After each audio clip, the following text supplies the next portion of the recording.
Hey guys, welcome back to the Atlas Archives, where we slowly uncover the layered histories and diverse geographies of the world, one country at a time. Tonight, our journey brings us to Cameroon, a nation often called Africa in miniature, where rainforests, savannas, highlands, and volcanic coasts all meet within a single border.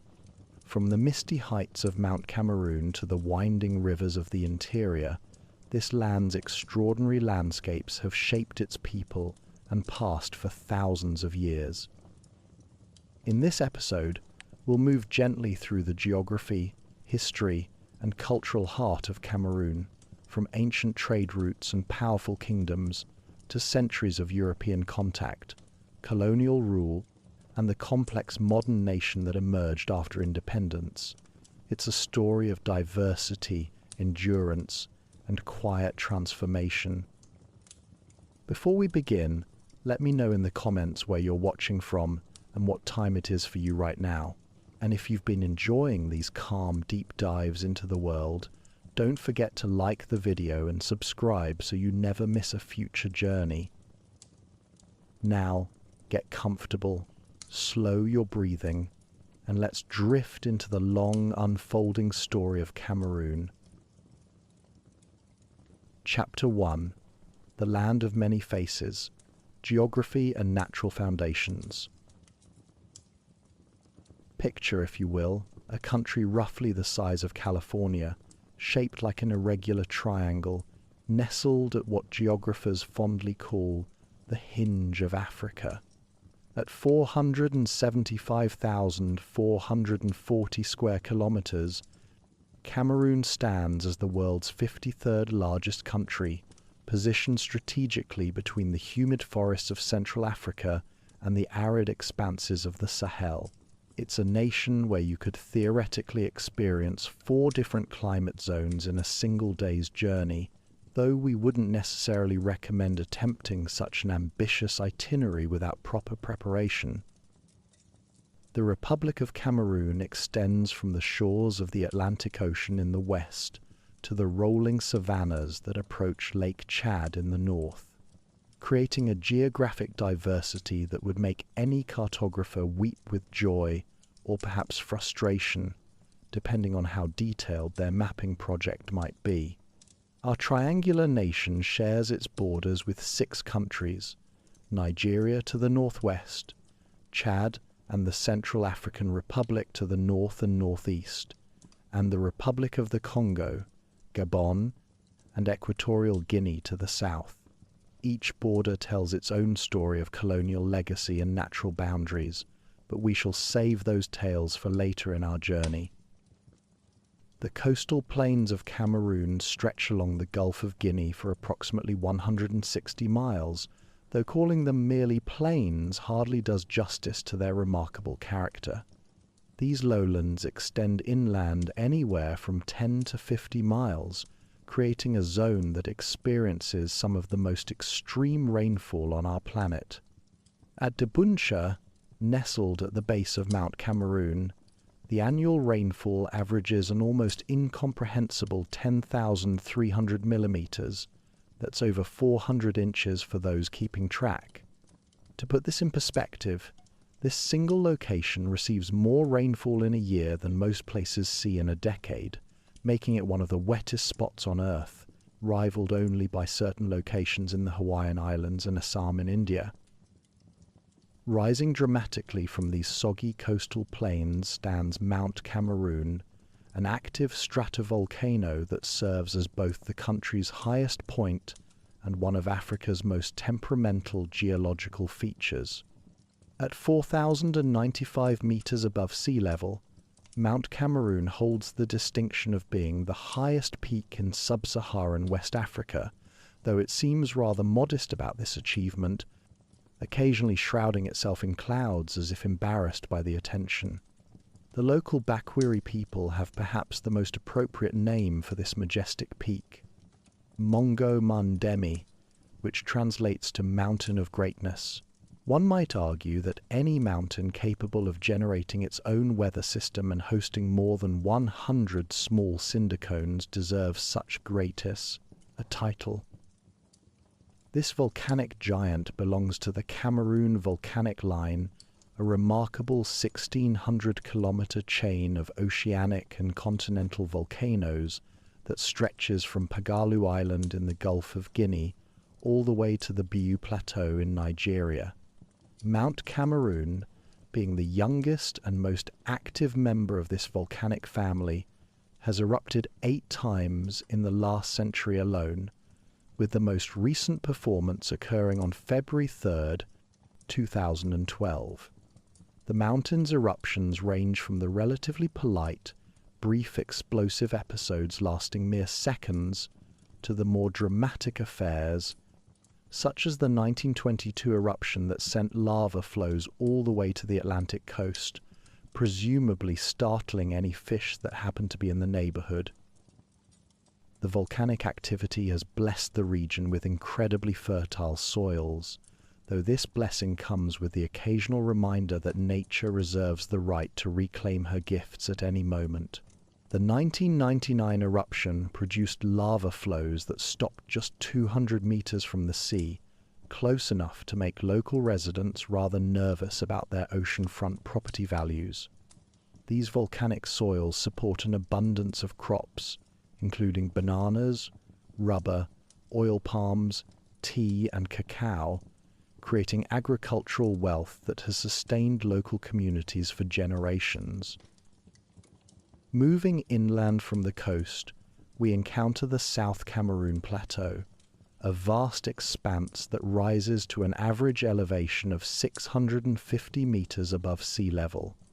This plateau forms the foundation of the country's equatorial rainforest zone, where massive trees compete for sunlight in a green cathedral that has stood for millennia. The alternation between wet and dry seasons creates a slightly less humid environment than the coast, though visitors from drier climates might find the distinction somewhat academic. This region forms part of the Atlantic Equatorial Coastal Forests ecoregion, a biodiversity hotspot that serves as home to an extraordinary variety of flora and fauna, including our closest relatives among the great apes. From the forested southern plateau, the land begins its gradual ascent northward to the Adamawa Plateau, known locally as the Adamawa Highlands. This remarkable geographic feature stretches across Cameroon from the western mountain area, forming what geographers describe as a barrier between the country's north and south, though the barrier seems more philosophical than physical, as determined travelers have been crossing it for centuries. With an average elevation of 1,100 meters, the Adamawa Plateau enjoys a climate that locals describe as equable, which is a diplomatic way of saying it's pleasant enough that you won't constantly complain about the weather, unlike certain other regions we could mention. The Adamawa serves as Cameroon's continental divide, determining the destiny of raindrops that fall upon its slopes. Water falling on the southern face eventually finds its way to the Atlantic Ocean, while precipitation on the northern slopes begins a much longer journey toward the Niger River or Lake Chad. This plateau represents more than just a geographic feature. It embodies the transition between Cameroon's southern forests and northern savannas, between its wetter and drier climates, and between different agricultural and cultural traditions that have evolved on either side of this natural boundary. Beyond the Adamawa Plateau stretches the northern savanna plain, extending from the edge of the highlands all the way to Lake Chad. This region presents a stark contrast to the humid forests of the south, characterized by scrub and grassland vegetation that has adapted to significantly less rainfall and higher temperatures. The northern plains experience what meteorologists call Sudano-Sahelian climate conditions, where the dry season can last up to 8 months, making this region part of the East Sudanian savanna ecoregion. It's a landscape that tests both human and animal resilience, where survival depends on making the most of the brief rainy season that typically lasts from May to September. The western regions of Cameroon present yet another face of this geographically diverse nation, featuring rolling hills and volcanic mountains, cloaked in lush vegetation that creates some of the most scenic landscapes in Central Africa. This area includes not only Mount Cameroon, but also the Mandara Mountains, which extend northward to about 11 degrees north latitude, creating dramatic rock formations that have captured the imagination of visitors for generations. The Mandara Mountains are home to several indigenous communities who have adapted their traditional ways of life to this challenging but beautiful terrain, creating terraced agricultural systems that seem to defy gravity. Cameroon's river systems create 4 distinct drainage patterns that reflect the country's diverse topography and climate zones. In the south, the principal rivers, the Sanaga, Wuri, Nyong, and Nentem, flow southwestward or westward directly into the Atlantic Ocean, carrying the abundant rainfall from the coastal plains and southern plateaus toward the sea. The Sanaga, at 920 kilometers in length, holds the distinction of being Cameroon's longest river. Its basin covers 140,000 square kilometers, representing about 30% of the national territory. This mighty waterway has its source in the central part of the country and has been harnessed for hydroelectric power generation, with major dams at Edea and Mbakau helping to light up Cameroonian cities. The Wuri River, though shorter than the Sanaga, plays a crucial role in Cameroon's economy as it flows through Douala, the country's largest city and primary port. The Wuri estuary creates an excellent natural harbour that has served as the gateway for Cameroon's international trade for over a century. Portuguese explorers of the 15th and 16th centuries were so impressed by the prawns they found in this estuary that they named it Rio dos Camarões, the River of Prawns, from which the country's name ultimately derives. One might argue that Cameroon owes its very identity to some particularly noteworthy crustaceans, though the prawns themselves seem unaware of their historical significance. The Jar and Kadai rivers follow a different path entirely, draining southeastward into the Congo River basin, connecting Cameroon to the vast watershed that spans much of Central Africa. In northern Cameroon, the Benue River flows north and west, eventually joining the Niger River system, while the Logone River flows northward into Lake Chad, creating international waterways that have facilitated trade and cultural exchange for centuries. These rivers experience dramatically different flow patterns depending on their location. Equatorial rivers in the south maintain relatively steady flows throughout the year, while northern rivers experience extreme seasonal variations, with flood peaks during the rainy season followed by dramatically reduced flows during the lengthy dry periods. The climate zones of Cameroon read like a meteorologist's textbook, encompassing virtually every major African climate type within a single national boundary. The southern regions experience what scientists classify as tropical equatorial climate, characterized by high temperatures throughout the year and abundant rainfall that rarely shows much seasonal variation. Average annual temperatures hover between 24 and 28 degrees Celsius, while rainfall can exceed 3,000 millimeters annually in some areas. This creates the perfect conditions for the dense rainforests that once covered much of southern Cameroon, though human activities have significantly reduced their original extent. The coastal belt experiences the most extreme manifestation of this humid climate, where the combination of ocean proximity and mountain barriers creates rainfall patterns that beggar description. The southwestern slopes of Mount Cameroon receive the full brunt of moisture-laden winds from the Atlantic, resulting in precipitation levels that can exceed 10,000 millimeters annually. To put this in perspective, London receives about 600 millimeters of rainfall per year, meaning that some parts of Cameroon receive more rain in a single month than London sees all year. Visitors to this region during the rainy season often discover that waterproof is more of a philosophical concept than a practical reality. Moving northward, the climate gradually transitions through tropical monsoon and tropical savanna zones before reaching the semi-arid conditions of the far north. The northern regions experience what meteorologists politely term a challenging climate, with average temperatures between 25 and 27 degrees Celsius during the cooler seasons, rising to 27 to 30 degrees during the warmer periods. The far north, near Lake Chad, can experience temperatures exceeding 40 degrees Celsius, creating conditions where even the most enthusiastic tourist might reconsider their travel plans.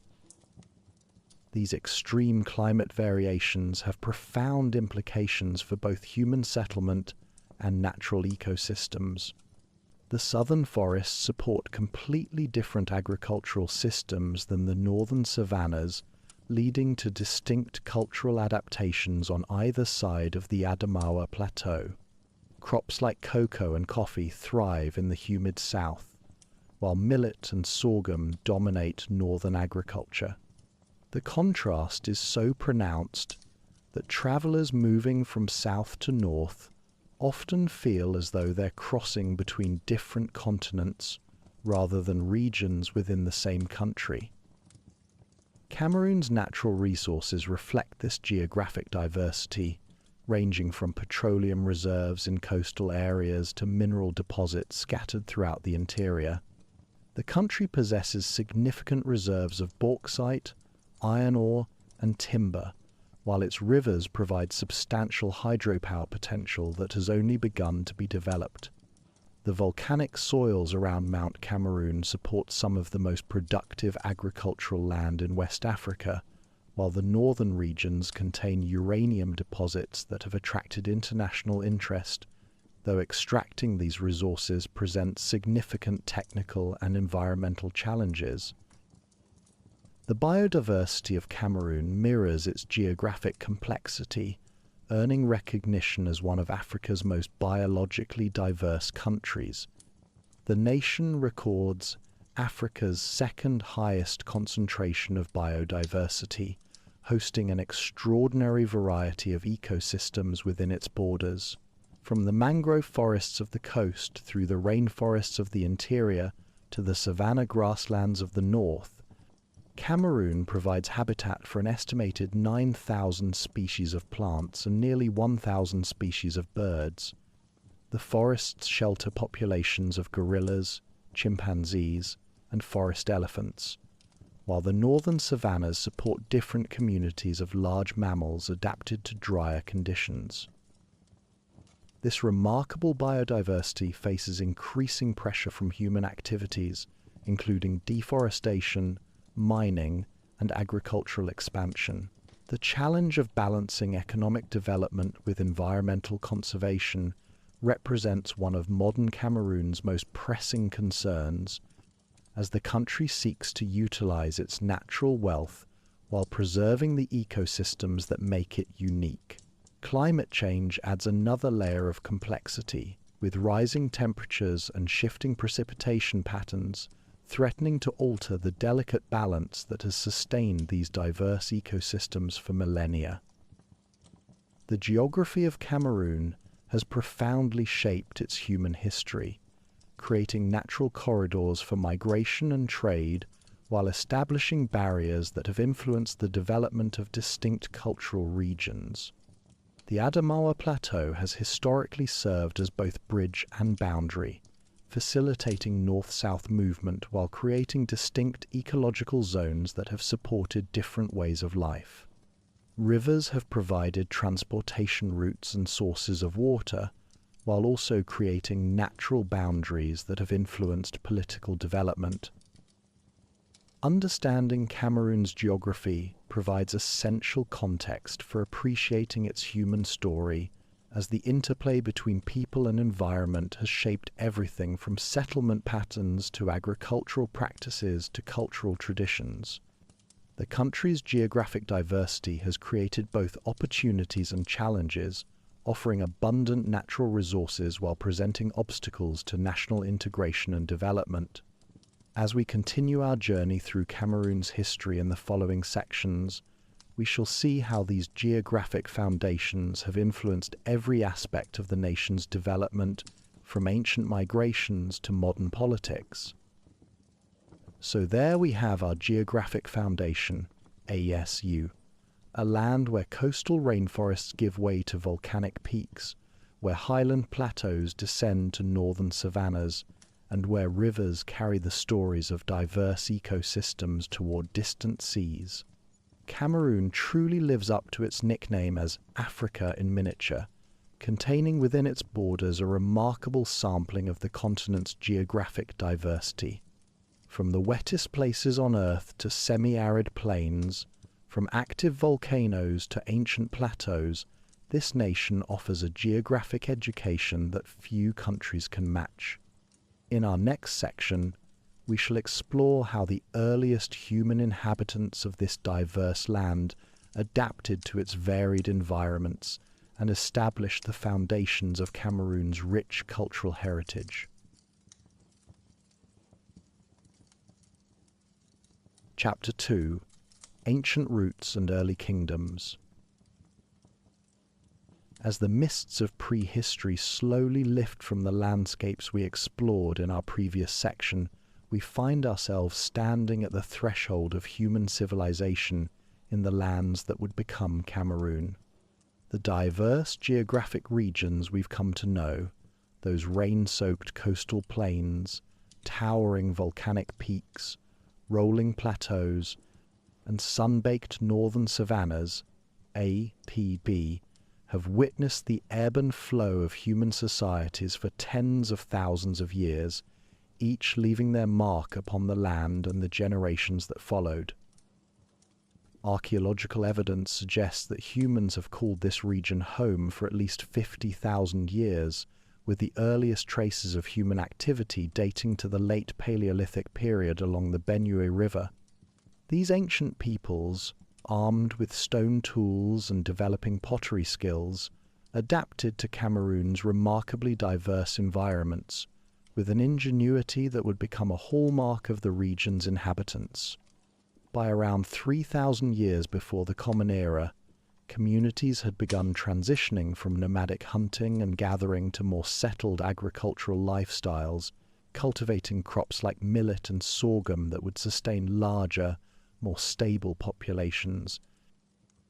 Perhaps the most significant early civilization to emerge from the archaeological record was that of the Sao people, whose name has echoed through the centuries with an almost mythical quality. The Sao civilization flourished from approximately the 6th century before the Common Era until as late as the 16th century of our era, making them one of Africa's most enduring ancient cultures. Their heartland lay in the vicinity of Lake Chad, along the fertile banks of the Chari River, in territory that encompassed northern Cameroon and extended into modern-day Chad and Nigeria. The legacy of the Sao people reads like something from an ancient legend, which in many ways it has become. Local oral traditions describe them as a race of giants, individuals of extraordinary height and strength who possessed almost supernatural abilities. While we might be inclined to smile at such tales, the archaeological evidence reveals a civilization of remarkable sophistication that perhaps deserves such elevated status in folk memory. The modern Kotoko people, who inhabit the Lake Chad basin today, proudly claim descent from these ancient Sao, maintaining that their ancestors were indeed remarkable individuals worthy of legendary status. Archaeological excavations have revealed more than 350 Sao sites scattered across the Chad Basin, most consisting of artificial mounds, both long and circular, that served various purposes within their society. The archaeologist Jean-Paul Leboeuf categorized these sites into three distinct types, each telling its own story about Sao civilization. Sao 1 sites were small, low mounds used for worship and rituals, where archaeologists have discovered delicate figurines that speak to sophisticated religious practices. Sao 2 sites consisted of larger mounds with defensive walls that served as burial grounds, their many figurines suggesting elaborate funerary traditions. Finally, Sao 3 sites, believed to be the most recent, reveal the evolution of this civilization over more than a millennium. The artistic legacy of the Sao people demonstrates a level of craftsmanship that would be impressive in any era. Working in bronze, copper, iron, and clay, they created an extraordinary array of objects that continue to captivate scholars and art enthusiasts alike. Bronze sculptures and terracotta statues of human and animal figures, funerary urns, household utensils, jewelry, highly decorated pottery, and weapons all attest to a civilization that had mastered multiple technologies and artistic traditions. Their pottery work was particularly noteworthy, featuring large terracotta earthenware jars decorated with intricate herringbone patterns and symbolic motifs that encoded meanings we can only begin to decipher. The burial practices of the Sao people reveal fascinating insights into their beliefs about death and the afterlife. From the 12th to 13th centuries, they followed the tradition of placing corpses in fetal positions inside earthenware jars, which were then sealed with another jar or small pot. This practice, which continued for several centuries, was eventually abandoned in favor of simpler burial methods by the 15th century. The discovery of vast necropolises with multiple levels of tombs suggests a complex understanding of social hierarchy, even in death, with different burial practices reserved for different social classes. Politically, the Sao organized themselves into ranked and centralized societies with elaborate hierarchies headed by divine rulers. These leaders, who made few public appearances except on ceremonial occasions, remained concealed behind screens even then, adding to their mystique and authority. Women held respected positions within Sao society, with the Queen Mother and the ruler's senior sister exercising considerable political influence over state governance. This sophisticated political organization allowed the Sao to maintain their independence for over a millennium, successfully resisting incorporation into the expanding Kanem and later Bornu empires until the 16th century. While the Sao were establishing their civilization in the northern reaches of present-day Cameroon, equally momentous developments were occurring in the region's southern highlands. This area, encompassing the borderlands between modern-day Cameroon and Nigeria, was witnessing the emergence of what scholars now recognize as one of the most significant demographic and cultural movements in African history, the Bantu expansion. Though perhaps less dramatic in individual tales than the legendary Sao, the Bantu expansion would ultimately reshape the entire continent. The story of the Bantu peoples begins in the fertile highlands and grasslands of the Cameroon-Nigeria border region around 4,000 years ago. These Proto-Bantu speakers had developed sophisticated agricultural systems, cultivating crops such as yams, oil palms, millet, sorghum, and beans. They had also mastered ironworking technology, creating tools and weapons that gave them significant advantages over populations still relying on stone implements. Their villages dotted the landscape, and they had developed boats for fishing and transportation along the region's numerous rivers. What transformed the Proto-Bantu from a successful regional culture into one of history's most influential migrations was a combination of environmental and demographic pressures that began around 3,500 years ago. Population growth had begun to outpace available resources in their highland homeland, while climate changes were affecting agricultural productivity. The gradual desiccation of the Sahara was also pushing populations southward, adding to the pressures on land and resources. Some groups, driven by what we might call a combination of necessity and adventure, began to seek new territories beyond their ancestral homeland. The initial dispersal of Bantu-speaking peoples from their Cameroon, Nigeria homeland occurred gradually, with small family or clan groups moving into new territories rather than massive population movements. These migrations followed multiple routes. Some groups moved eastward across the southern Sudan and then south toward the Great Lakes of East Africa, while others traveled south along the Atlantic coast and the Congo River system. The process was neither uniform nor unidirectional. Groups split, merged, adapted, and sometimes returned to areas they had previously abandoned as conditions changed. Archaeological evidence from sites like Shumlaka in northern Cameroon, where pottery dating to 3,000 years ago has been discovered, provides tangible proof of these ancient Bantu communities. The linguistic evidence is equally compelling. The remarkable similarity of languages spoken across sub-Saharan Africa today testifies to their common origin in this Cameroonian heartland.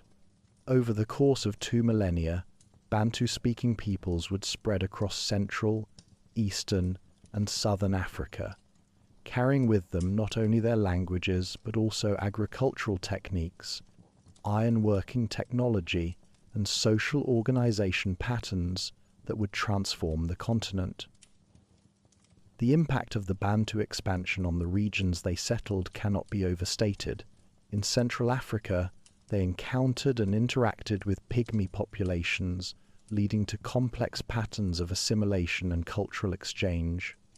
In Eastern and Southern Africa, they met Khoisan-speaking hunter-gatherers and Cushitic-speaking pastoralists, again creating new cultural syntheses.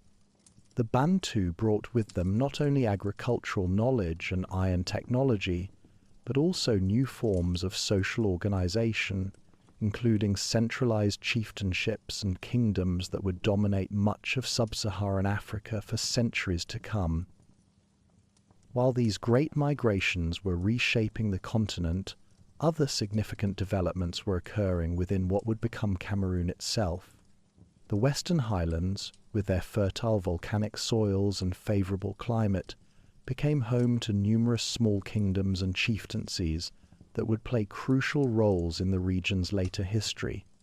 Among the most significant of these was the Kingdom of Bamum, founded in the late 14th century by Ensher Yen, a prince from the neighboring Tikar people. The establishment of the Bamum Kingdom represents one of the great success stories of pre-colonial African state formation.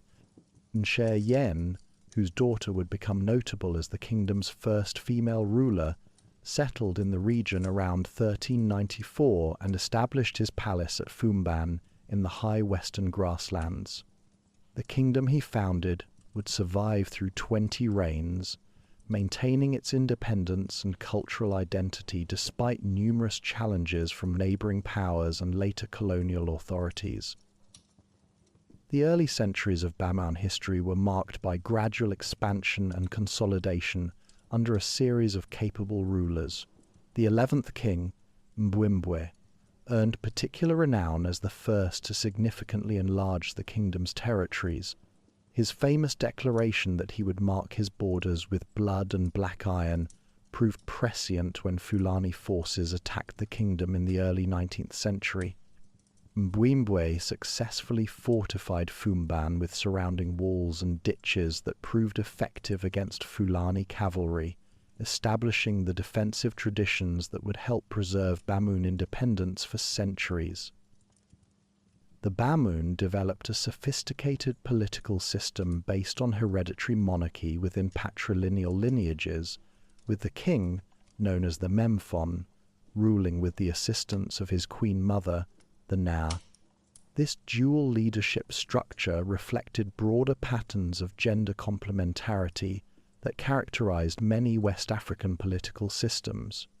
The kingdom also developed elaborate court traditions, with secret societies such as the Ngiri for princes and the Mitgu for the general population, regardless of social status, creating networks of loyalty and identity that bound the kingdom together.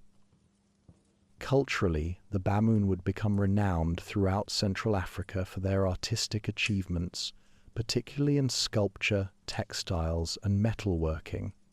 Their craftsmen created magnificent beaded thrones, bronze sculptures, and architectural features that reflected both indigenous traditions and influences from trans-Saharan trade networks. The kingdom's cultural renaissance reached its peak during the reign of Sultan Njoya in the early 20th century, but its foundations were laid during these early centuries of gradual development and consolidation. The establishment and growth of kingdoms like Bamum reflected broader patterns of political development occurring throughout the Cameroonian highlands during this period. The region's diverse geography, with its mix of fertile valleys, defensible hilltops, and river systems that facilitated both transportation and trade, proved conducive to the development of small to medium-sized political entities that could maintain their independence while participating in broader regional networks. Among the Tikar peoples from whom the Bamum kings emerged, numerous other chieftaincies and small kingdoms developed their own distinctive political and cultural traditions. The Bamileke people, who inhabited the mountainous regions to the south of Bamum territory, organized themselves into a complex network of independent chiefdoms, each ruled by a Fon who shared authority with advisory councils and various integrated associations. This decentralized system proved remarkably resilient, allowing Bamileke communities to maintain their autonomy even when faced with external pressures from expanding empires and later colonial authorities. The interaction between these emerging kingdoms and the broader currents of African history created dynamic patterns of cultural exchange and political development. Trade routes connected the Cameroonian highlands to the trans-Saharan commercial networks that linked West Africa to North Africa and the Mediterranean world, bringing new ideas, technologies, and religious beliefs into the region. At the same time, the kingdoms served as intermediaries in trade between the coastal regions and the interior, facilitating the exchange of goods, people, and cultural practices across the diverse ecological zones of the region. Religious developments during this period reflected the same patterns of adaptation and synthesis that characterized political and economic life. Traditional African religious systems, with their emphasis on ancestral spirits, natural forces, and community-based ritual practices, remained central to most societies. However, the influence of Islam began to be felt in the northern regions, brought by traders and travelers from the Sahel and the Middle East. This Islamic influence would become particularly significant in the following centuries, as the great jihads of the 18th and 19th centuries brought new political and religious dynamics to the region. The legacy of these ancient civilizations and early kingdoms would prove foundational to everything that followed in Cameroonian history. The Sao people, though eventually absorbed into the expanding Islamic states of the Lake Chad region, left behind artistic and cultural traditions that continue to influence their descendants among the modern Kotoko and other peoples of northern Cameroon. Their sophisticated urban planning, advanced metallurgy, and complex social organization demonstrated the potential for indigenous African societies to develop highly advanced civilizations without external influence. Similarly, the Bantu expansion that began in the Cameroonian highlands reshaped not only the continent's linguistic and cultural map, but also established patterns of agricultural development, political organization, and social structure that would influence African societies for millennia. The kingdoms established by Bantu-speaking peoples, from the great Zimbabwe civilization of southern Africa to the Buganda kingdom of East Africa, all traced their institutional and cultural roots back to innovations first developed in the Cameroon-Nigeria borderlands. The early kingdoms of the Cameroonian highlands, particularly Bamum and the various Bamileke chiefdoms, established traditions of indigenous governance, cultural achievement, and resistance to external domination that would prove crucial during the later colonial period. Their examples demonstrated that African societies could develop sophisticated political institutions, maintain complex trade networks, and create lasting cultural achievements without abandoning their fundamental values and traditions. Chapter 3. The Colonial Encounter, German and Dual Mandate. The year 1472 marked a turning point in the story of what would become Cameroon, though few could have imagined the profound consequences that would unfold from what began as a simple search for prawns. Portuguese explorer Fernão Dupo, sailing under commission from merchant Fernão Gomes, entered the Wuri River estuary and was astonished by the abundance of giant freshwater prawns, notches or camarões in Portuguese, feed that filled the waterway. His decision to christen the river Rio dos Camarões would inadvertently provide the name for an entire nation, though the prawns themselves remained blissfully unaware of their place in history. This first European contact set in motion 4 centuries of increasingly complex interactions between African societies and European powers. The Portuguese, primarily interested in trade rather than territorial control, established trading posts at strategic coastal points including Douala, Limbe, and Bonaberi.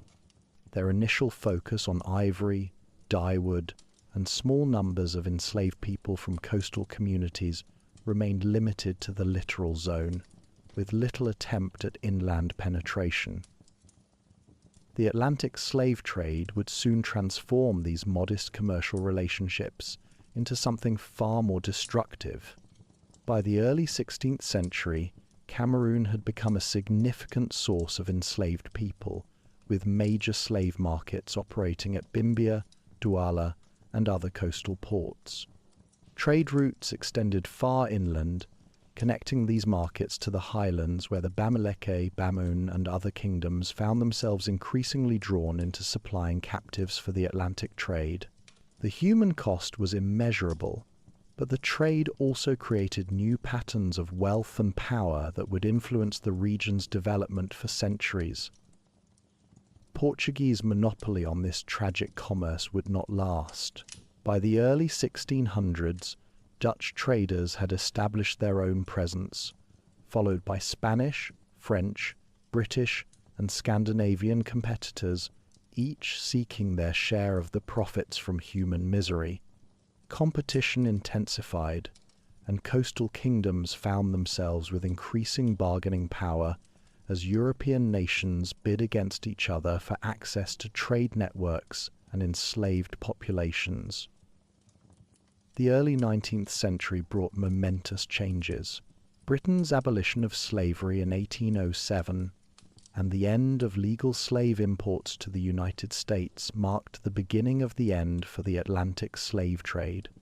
British naval patrols began enforcing anti-slavery measures, and European interest gradually shifted to what they euphemistically called legitimate trade: palm oil, rubber, ivory, and gold. This transition fundamentally altered the relationship between European traders and African societies. The transformation created new opportunities for coastal kingdoms. The Douala people, who had served as crucial intermediaries in the slave trade, successfully adapted to become middlemen in palm oil and ivory trade. Their strategic position at the mouth of the Wuri River, combined with well-established networks reaching into the interior, allowed them to maintain commercial prominence even as trade evolved. However, this success carried within it seeds of future political complications. European missionaries followed closely behind traders. The British Baptist Missionary Society established facilities on Fernando Po in 1844, expanding to the mainland the following year. Although their initial mainland mission closed in 1849, they returned in 1858 to establish Victoria near Mount Cameroon, the first permanent European settlement on the mainland coast. Missionaries brought Christianity, education, medical knowledge, and technological innovations, though these came embedded within a colonial mindset that often viewed African cultures as obstacles to overcome. By the 1880s, informal arrangements that had governed European-African relationships for centuries were giving way to formal political control. The European scramble for Africa had begun in earnest, driven by commercial interests, geopolitical competition, and growing sense that informal influence was insufficient to protect European investments. Cameroon, with its strategic location and established trade networks, inevitably found itself caught up in these broader imperial ambitions. The German entry into this competition came as something of a surprise. Chancellor Otto von Bismarck had long resisted colonial adventures, preferring to focus German energies on European affairs rather than expensive overseas territories. However, pressure from German trading companies, particularly Adolf Woermann's influential West African firm, gradually changed his calculations. German traders had established significant operations in the Douala area since 1868 and increasingly demanded imperial protection for their investments. The establishment of German colonial control in 1884 was accomplished with remarkable speed. Gustav Nachtigal, an explorer and diplomat who had served as consul general in Tunisia, arrived in Douala in July 1884 with a mission to reshape the political map of West Africa. His task was ostensibly simple: negotiate treaties with local rulers, placing their territories under German protection before Britain could advance its own claims. The drama that unfolded in the Wuri estuary during July 1884 reads like a colonial adventure novel, complete with rival European powers racing against time to secure strategic treaties. British consul Edward Hyde Hewitt was simultaneously working up the coast, seeking to establish British protectorates through similar negotiations. The race between Nachtigal and Hewitt to reach the Douala chiefs first would determine the future colonial administration of the entire region. On July 12, 1884, Nachtigal achieved his objective when Kings Bell and Aqua of Douala signed treaties placing their territories under German protection. 2 days later, he raised the German flag in what became known as the official founding of the German Protectorate of Cameroon.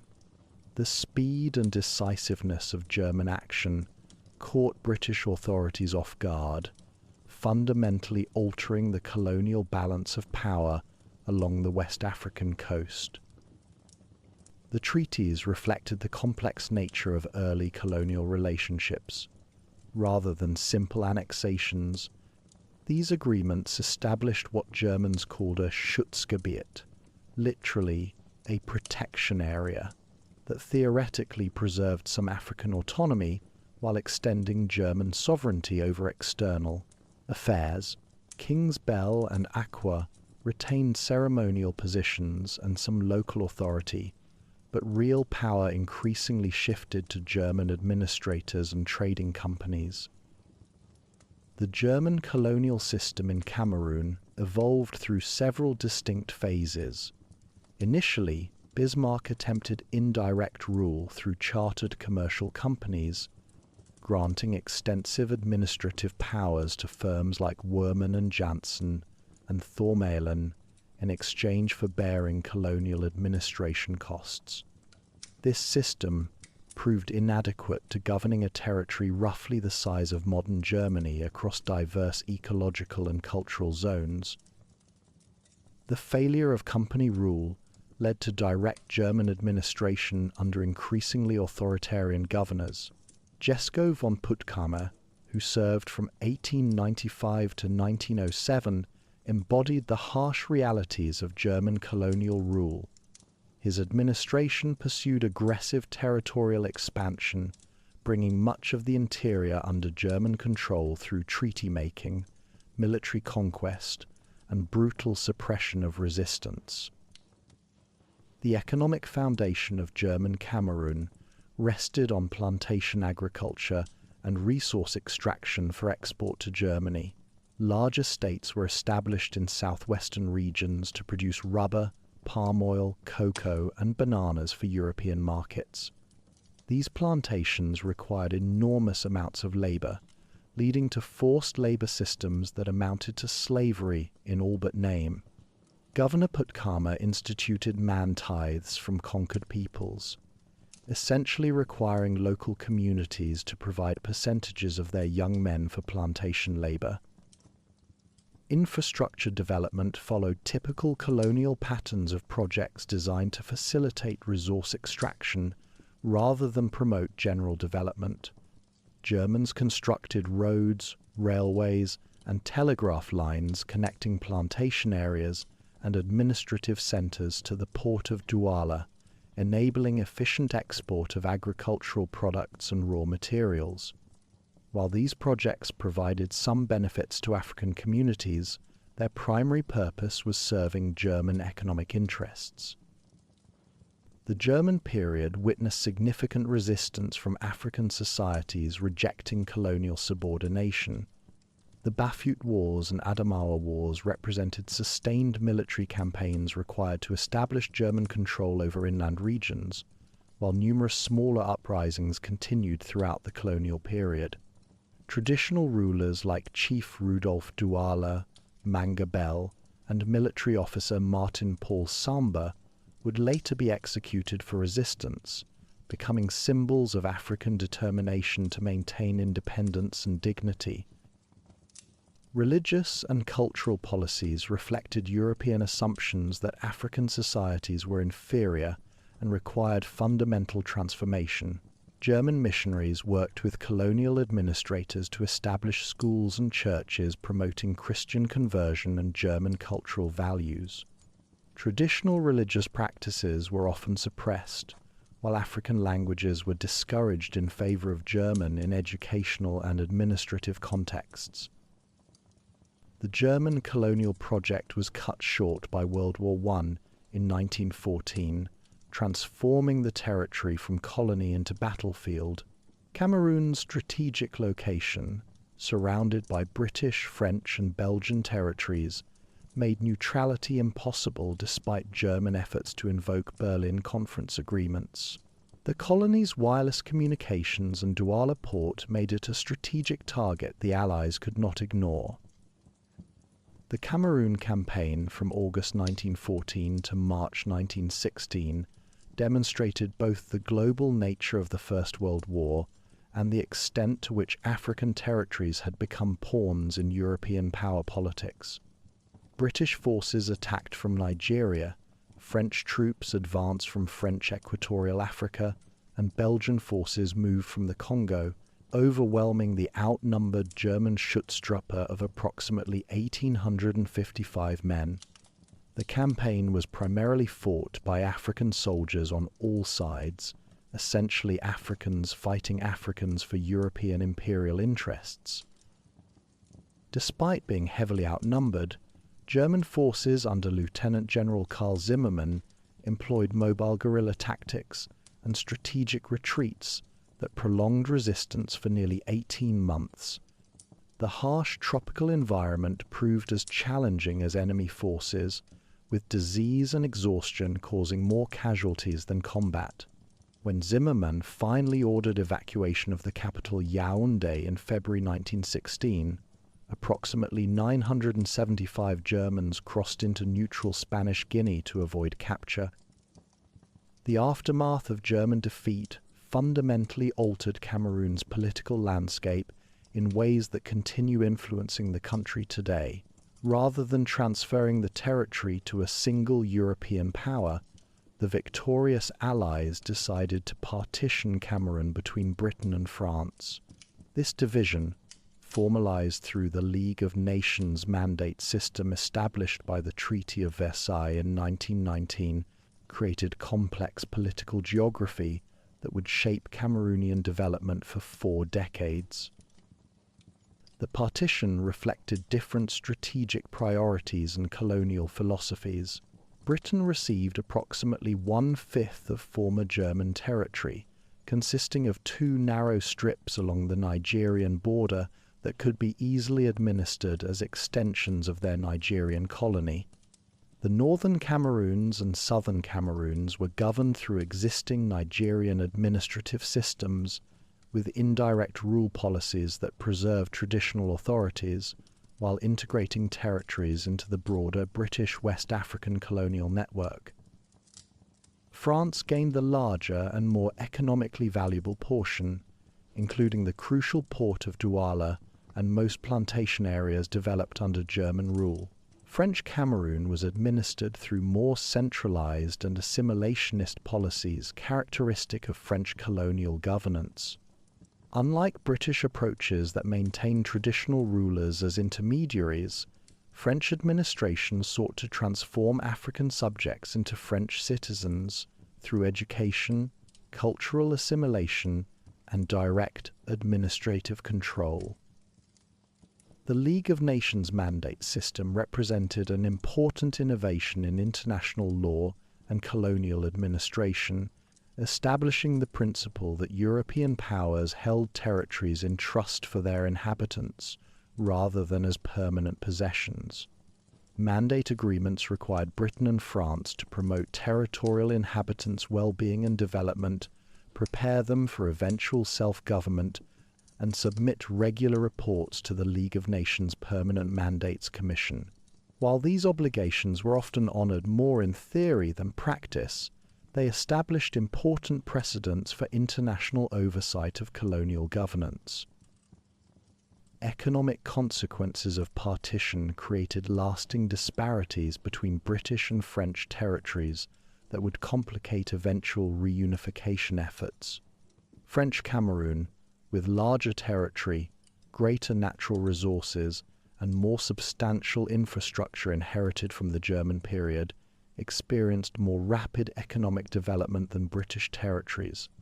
French investment in education, healthcare, and infrastructure, while designed primarily to serve French interests, nonetheless created higher living standards and better educated populations than existed in British Cameroons. Cultural and linguistic impacts of partition proved equally significant for future national unity. The imposition of French and English as administrative and educational languages created different educational systems, legal traditions, and cultural orientations that divided the Cameroonian population along linguistic lines, continuing to influence national politics. Different colonial experiences of French assimilation and British indirect rule created different expectations about governance, individual rights, and relationships between traditional and modern authority. Looking back on this period of colonial encounter, we can see how external forces fundamentally reshaped societies that had developed over millennia in the region we have come to know as Cameroon. The Portuguese arrival in 1472 had initiated processes culminating in the German colonial project and its subsequent partition between Britain and France. Each phase left its mark on political, economic, and social structures that would influence the country's development long after independence.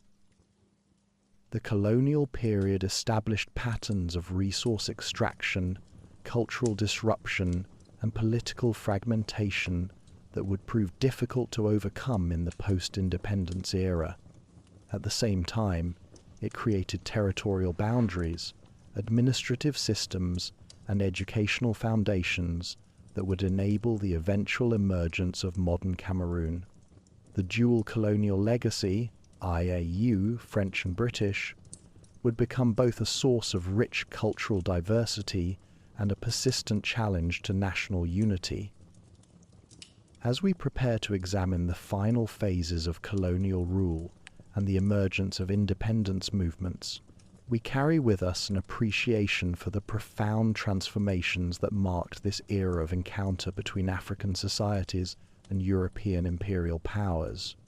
The prawns that once filled the Wuri River had inadvertently witnessed the birth of a new nation, though the path from colonial partition to national unity would prove far more challenging than anyone could have imagined.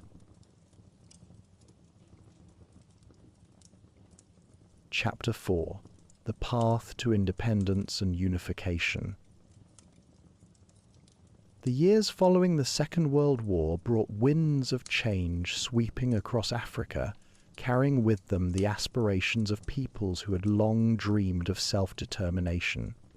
In the divided territories of French Cameroon and British Cameroons, these winds would ignite movements that would fundamentally transform the political landscape we had explored in our previous chapter. The mandate system, originally conceived as a temporary trusteeship, was increasingly seen by African populations as an outdated colonial arrangement that had outlived whatever legitimacy it might once have possessed. The transformation began in 1946, when the League of Nations mandate system was replaced by the United Nations trusteeship system, a change that was more than merely administrative. The new trusteeship agreements explicitly committed the administering powers, Britain and France, to promote the political, economic, educational, and social advancement of the inhabitants, and to prepare them for self-government or independence. These were not mere words on paper, but legal obligations that would provide ammunition for independence movements in the years to come. In French Cameroon, the independence movement crystallized around a political party whose very name proclaimed its revolutionary intentions.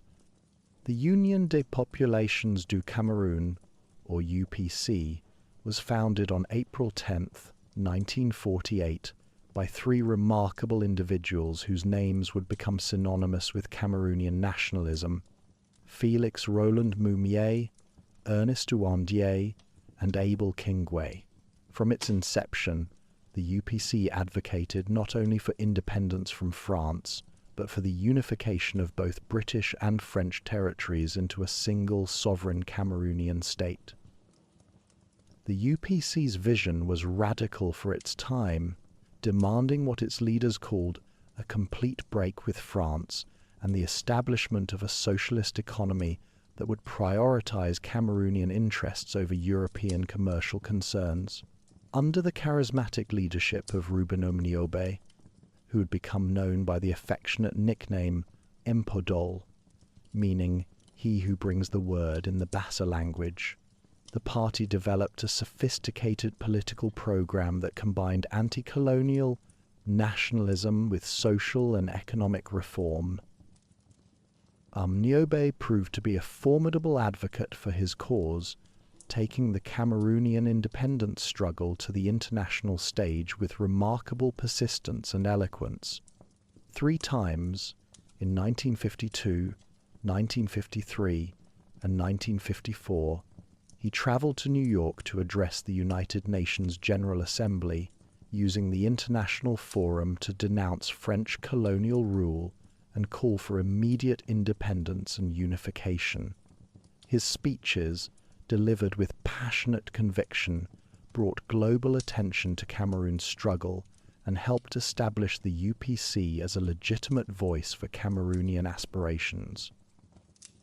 However, Niobe's attempts to work within the French political system met with frustration and manipulation that would ultimately drive the movement toward more radical means. During the legislative elections of June 1951, the colonial administration employed various tactics to undermine his candidacy, including delaying acceptance of his application until the last minute and restricting the number of polling stations in regions where his support was strongest. Despite these obstacles, his political defeat by a margin of only 3,100 votes demonstrated the growing strength of the independence movement. The French response to rising nationalist sentiment was increasingly repressive. Demonstrations that began on May 22, 1955, and continued through May 30th, resulted in clashes between government forces and protesters in Douala, Yaoundé, Bafoussam, and other cities. When the violence ended, 26 people were dead, and the French authorities had made a fateful decision that would transform the nature of the independence struggle. On July 13, 1955, France officially outlawed the UPC, driving the party underground and setting the stage for a prolonged and bloody conflict. The banning of the UPC marked the beginning of what historians now recognize as the Cameroon War, a brutal conflict that would last from 1955 until 1971 and cost tens of thousands of lives. Niobe and his followers, finding peaceful political action impossible, reluctantly took up arms to continue their struggle for independence. The irony was not lost on many observers that France, which claimed to be preparing Cameroon for self-government, was simultaneously using military force to suppress the very independence movement it was supposedly fostering. The conflict reached a tragic climax in September 1958 when Niobe was killed by French forces in the Bassa region.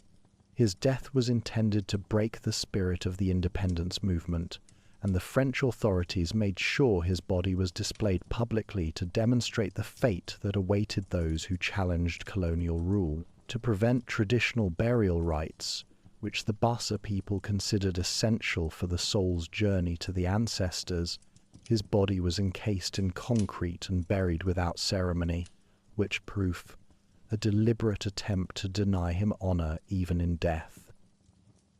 Rather than ending the rebellion, Niobe's martyrdom only intensified the struggle. Leadership of the UPC passed to Félix Roland Moumié, who continued the armed resistance from exile, and Ernest Ouandié, who led guerrilla operations within Cameroon itself. The conflict became increasingly bitter, with both sides committing atrocities that scarred Cameroonian society. French forces burned entire villages suspected of harboring rebels, while UPC guerrillas targeted colonial administrators and African collaborators with equal ruthlessness. Meanwhile, French authorities actively encouraged alternative political leaders who would be more amenable to maintaining close ties with France after independence. The most significant of these was Ahmadou Ahidjo, a northern Muslim from the Fulani ethnic group who had been educated in French schools and seemed to embody France's preferred vision of an independent Cameroon. Born in Garoua in 1924, Ahidjo had worked his way up through the colonial administrative system and demonstrated both political skill and a pragmatic understanding of the realities of decolonization. As the violence in French Cameroon escalated and international pressure for decolonization mounted, France began to recognize that independence was inevitable. The question was no longer whether Cameroon would become independent, but rather what form that independence would take and how France could maintain its influence in the post-colonial period. French officials calculated that granting independence to a friendly government led by someone like Ahidjo would better serve French interests than continuing a costly and increasingly unpopular war against the UPC. The path to independence accelerated rapidly after 1958. On March 13, 1959, the United Nations General Assembly adopted a resolution calling for the independence of French Cameroon, effectively endorsing the end of the trusteeship system.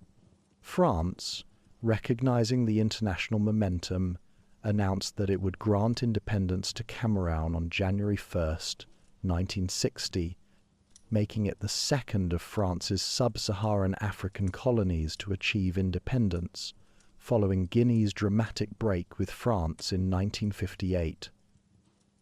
January 1, 1960, dawned as a day of mixed celebration and tragedy in Yaoundé, as foreign dignitaries gathered to witness the birth of the Republic of Cameroon. UPC rebels launched attacks that killed 5 people in the capital, providing a stark reminder that independence had not resolved the fundamental conflicts that had driven the nationalist struggle. Ahmadou Ahidjo was sworn in as the first president of the Republic of Cameroon, but his new nation was immediately confronted with a continuing rebellion and the challenge of building legitimate government institutions while maintaining order. Ahidjo's response to the ongoing UPC insurgency revealed both his political pragmatism and the difficult choices facing the new nation. Recognizing that his government lacked the military strength to defeat the rebellion on its own, he signed cooperation agreements with France that granted the former colonial power extensive military authority within independent Cameroon. French troops remained in the country and actively participated in counterinsurgency operations, creating the paradoxical situation where an independent African nation was using European forces to suppress its own independence movement. The conflict intensified after independence, with French forces employing tactics that included the systematic destruction of villages suspected of supporting the rebels and the use of napalm against guerrilla strongholds. General Max Briand, commander of the French Expeditionary Corps in Cameroon, reported to his superiors that 20,000 people were killed in 1960 alone, highlighting the devastating human cost of the continuing war. The violence was particularly severe in the Bamileke region, where traditional support for the UPC ran deep, and French forces responded with exceptional brutality. One of the most notorious incidents occurred in February 1962, when scores of UPC militants were arrested in Douala and loaded into a sealed train car bound for Yaoundé. When the train arrived at its destination, most of the occupants had died of asphyxiation in what became known as the Train of Death incident. The Ahidjo government attempted to cover up the tragedy, but Catholic Archbishop Jean Zoa courageously brought it to public attention through the church newspaper L'Effort Camerounais, demonstrating that not all religious leaders were willing to remain silent about government abuses. While French Cameroon was achieving independence amid continuing civil war, the British Cameroons faced a different but equally complex set of challenges. Unlike their French counterparts, British colonial administrators had provided the southern Cameroons with a significant degree of self-government since 1954, when the territory established its own parliament and elected government separate from Nigeria. This experience of autonomous governance created a political class that was better prepared for independence, but also more aware of the choices available to them. The key question facing British Cameroons was not whether to become independent, but rather which path to independence to choose. 3 main options emerged, each with its own advocates and implications. A significant but suppressed faction favoured complete independence as a sovereign state, but this option received little support from either Britain or the United Nations, both of whom considered the territory too small and economically weak to survive on its own. The other 2 options would determine the territory's future: union with Nigeria or reunification with the newly independent Republic of Cameroon.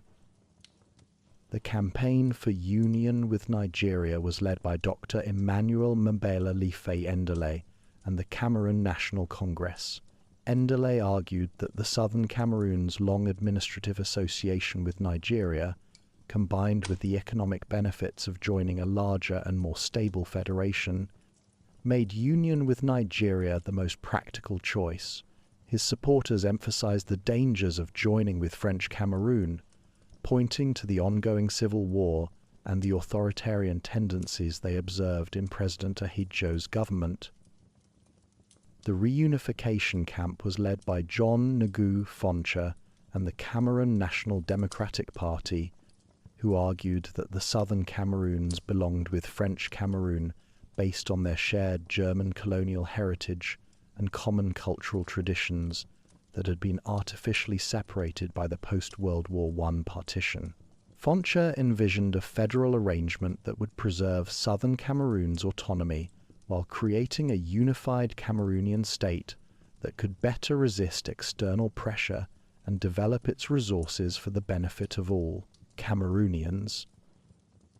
The political debate was complicated by the arrival of approximately 5,000 UPC refugees who had fled French Cameroon after the party was banned in 1955.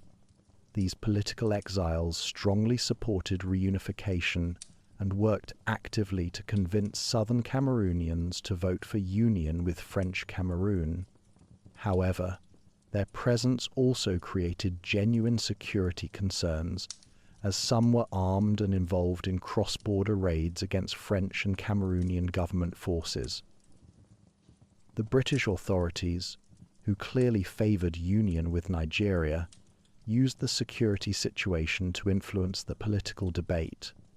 They emphasized the dangers of terrorism and instability that might follow reunification with French Cameroon, while portraying Nigeria as a stable democracy that could guarantee the rule of law and economic development. British officials organized what they hoped would be a decisive intervention by Nigerian Prime Minister Abubakar Tafawa Balewa, who broadcast a message to southern Cameroonians promising security and prosperity under Nigerian rule. Despite these efforts, when the United Nations supervised plebiscite was held on February 11, 1961, the results confounded British expectations and demonstrated the complex nature of southern Cameroonian identity. The northern Cameroons, with its predominantly Muslim population and stronger economic ties to Nigeria, voted by a 60% margin to join Nigeria, where it would eventually become part of the Borno, Adamawa, and Taraba states. However, the southern Cameroons, despite the security concerns and British pressure, voted by 70.5% for reunification with the Republic of Cameroon. The plebiscite results reflected several factors that transcended immediate political calculations. Many southern Cameroonians felt a deep antipathy toward Nigeria, stemming from decades of economic competition and cultural conflict with Igbo migrants who had settled in their territory. There was also a genuine sense of shared identity with French Cameroonians based on their common experience as parts of the original German Cameroon and their shared African heritage that seemed stronger than the colonial divisions imposed by European powers. October 1st, 1961, marked the official reunification of the southern Cameroons with the Republic of Cameroon to form the Federal Republic of Cameroon. The date is still celebrated as Unification Day, though it is remembered differently by various segments of the population. For many Cameroonians, it represents the fulfillment of the dream of national unity that had been shattered by colonial partition. For others, particularly in the Anglophone regions, it marks the beginning of a long process of marginalization and assimilation that continues to generate tension today. The new federal structure was designed to preserve the autonomy of both regions while creating a unified state. East Cameroon and West Cameroon each maintained their own legislature, government, and prime minister, while President Ahidjo served as the federal head of state.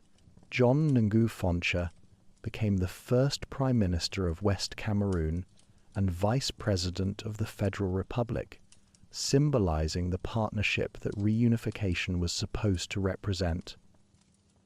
However, the federal arrangement faced immediate challenges that would shape Cameroon's political development for decades to come. The French-speaking East Cameroon was 4 times larger than West Cameroon and had a more developed economy, better infrastructure, and higher levels of education. These disparities, which were the legacy of different colonial experiences, created an imbalanced federation where the Francophone region inevitably dominated national politics and economic decision-making. President Ahidjo skillfully used the ongoing UPC rebellion to justify the centralization of power and the restriction of civil liberties throughout the federation. Declaring a state of emergency, he concentrated authority in the federal presidency and gradually undermined the autonomy that the federal constitution was supposed to protect. The threat of terrorism and ethnic conflict became his primary justification for authoritarian rule, and he successfully convinced many Cameroonians that strong central government was necessary to maintain national unity. The suppression of the UPC rebellion continued throughout the 1960s with French military support, finally ending in 1971 with the capture and execution of Ernest Ouanje, the last major UPC leader. The end of the rebellion removed Ahidjo's primary justification for emergency rule, but by then the pattern of centralized authoritarian governance had become entrenched. Rather than liberalizing the political system, Ahidjo moved to formalize single-party rule by merging all existing political parties into the Cameroon National Union in 1966. The consolidation of Ahidjo's authority culminated in 1972 when he organized a referendum to replace the federal constitution with a unitary system. The vote, conducted under questionable circumstances, with limited debate and significant government pressure, resulted in the adoption of a new constitution that abolished the federal structure and created the United Republic of Cameroon, governed directly from Yaoundé. West Cameroon lost its autonomous status and was divided into 2 provinces, the Northwest and Southwest, that would be administered like any other region of the unified state. The transformation from federal to unitary state represented a fundamental betrayal of the promises that had been made to southern Cameroonians during the reunification campaign. John Ngufoncha, who had been one of the strongest advocates for reunification, publicly expressed his regret about the decision and warned that the Anglophone regions were being marginalized within the new political system. However, his protests were ignored, and Anglophone political leaders found themselves increasingly sidelined within the centralized system that Ahidjo had created. Chapter 5: Modern Cameroon: Politics, Society, and Challenges. The year 1982 marked a pivotal moment in Cameroon's history when President Ahmadou Ahidjo announced his unexpected resignation on November 4th, citing health concerns. His constitutional successor, Prime Minister Paul Biya, assumed the presidency 2 days later, on November 6th. The transition appeared remarkably peaceful by African standards, but appearances can be deceiving in the complex world of post-colonial politics. Paul Barthélemy Biya was an unlikely heir to Cameroon's highest office.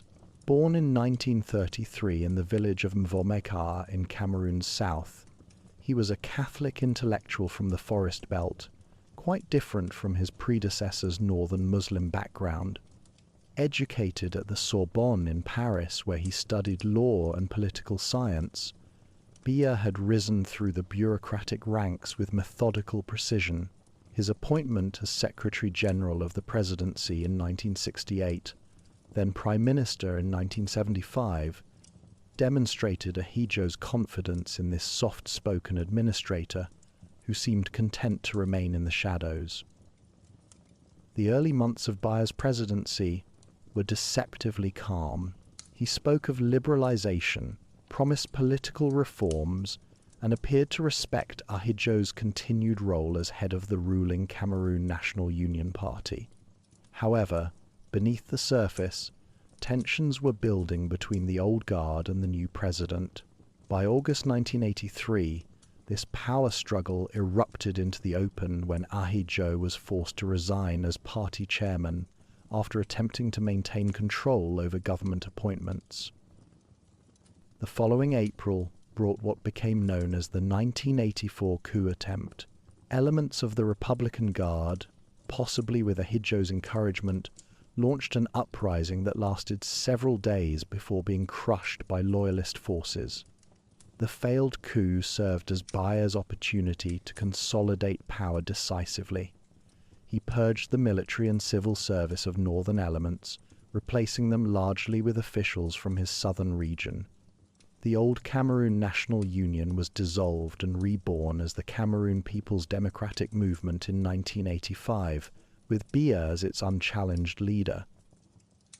Just as Biya was solidifying his political control, Cameroon's economic foundations began to crumble. The country had enjoyed remarkable prosperity during its first 25 years of independence, building one of Africa's most diversified economies. However, the mid-1980s brought a perfect storm of economic disasters. Global commodity prices collapsed, particularly affecting Cameroon's petroleum, cocoa, and coffee exports. The country's overvalued CFA franc made exports uncompetitive while imports remained expensive. By 1987, President Biya was forced to acknowledge what had become undeniable. Cameroon faced its worst economic crisis since independence. The government's initial response was to reject International Monetary Fund conditions and devise its own recovery plan. This proved inadequate as the crisis deepened. Real per capita gross domestic product plummeted by more than 60% between 1986 and 1994, transforming one of Africa's success stories into a cautionary tale about economic mismanagement. Eventually, Cameroon had no choice but to accept the bitter medicine of structural adjustment. In 1988, the government signed agreements with the IMF and World Bank for loans totaling over $150 million. The conditions were harsh: massive cuts in public sector salaries, elimination of subsidies, privatization of state enterprises, and devaluation of the CFA franc. Civil servants saw their salaries reduced by 65% in 1993, creating widespread hardship among the educated middle class who had formed the backbone of Ahidjo's support. The January 1994 devaluation of the CFA franc by 50% delivered the final blow to many Cameroonians' living standards. Prices of imported goods doubled overnight while local purchasing power remained stagnant. The structural adjustment program, while eventually helping to stabilize the economy, created a generation of Cameroonians who viewed their government with deep skepticism. The social contract between ruler and ruled, carefully constructed during the prosperous Ahidjo years, lay in tatters. Economic hardship fueled political unrest throughout the late 1980s and early 1990s. Urban strikes and ghost town protests organized by opposition groups brought major cities to standstill. The Presbyterian Church's call for democratic reforms resonated across religious and ethnic lines. International pressure, particularly after the fall of the Berlin Wall, made single-party rule increasingly untenable. In December 1990, Biya grudgingly restored multi-party democracy, legalizing opposition political parties for the first time since 1966. The transition to multi-party politics proved more cosmetic than substantive. The October 1992 presidential election, Cameroon's first competitive contest, was marred by irregularities and opposition claims of fraud. Biya officially won with 39.9% of the vote against John Ndi's 35.9%, but international observers raised serious questions about the results. The main opposition candidate's house arrest on election day, suspicious vote tallies in government strongholds, and premature celebration by ruling party officials suggested the outcome had been predetermined. Opposition parties fragmented along predictable ethnic and regional lines following the disputed election. The Social Democratic Front drew primarily from Anglophone areas and the Bamileke diaspora, while the National Union for Democracy and Progress appealed to northern constituencies. This fragmentation played directly into Biya's strategy of divide and rule, as opposition leaders spent more energy fighting each other than challenging the incumbent. The ruling party systematically co-opted opposition figures through strategic appointments, undermining unified resistance to authoritarian drift. Over the following decades, elections became elaborate exercises in predetermined outcomes. The ruling party perfected the art of electoral manipulation through control of the Electoral Commission, state resources, and media access.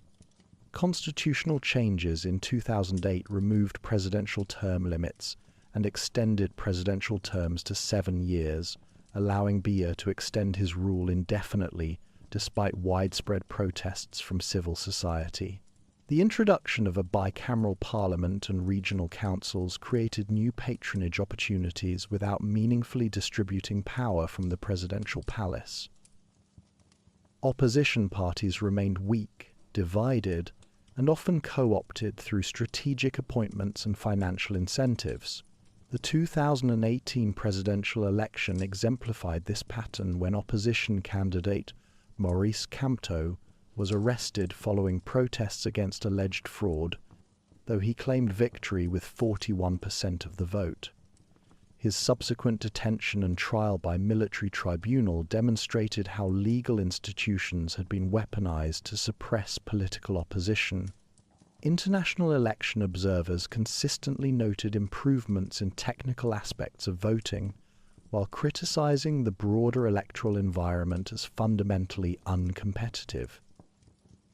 By the 2010s, Biya's Cameroon faced new security challenges that would test the resilience of this increasingly centralized system.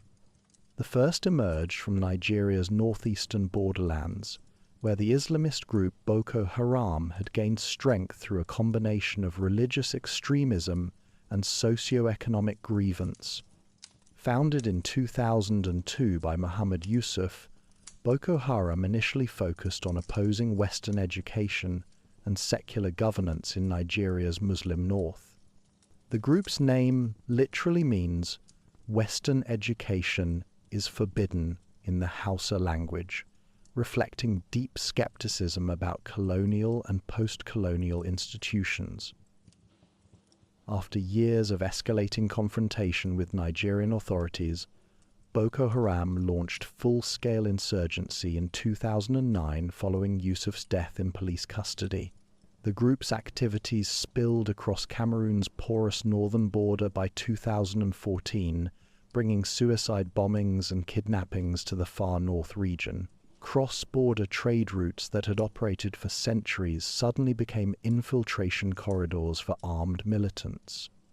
The March 2014 attack on Fotokol marked the beginning of sustained Boko Haram operations on Cameroonian soil, with the group exploiting ethnic and commercial networks that transcended colonial boundaries.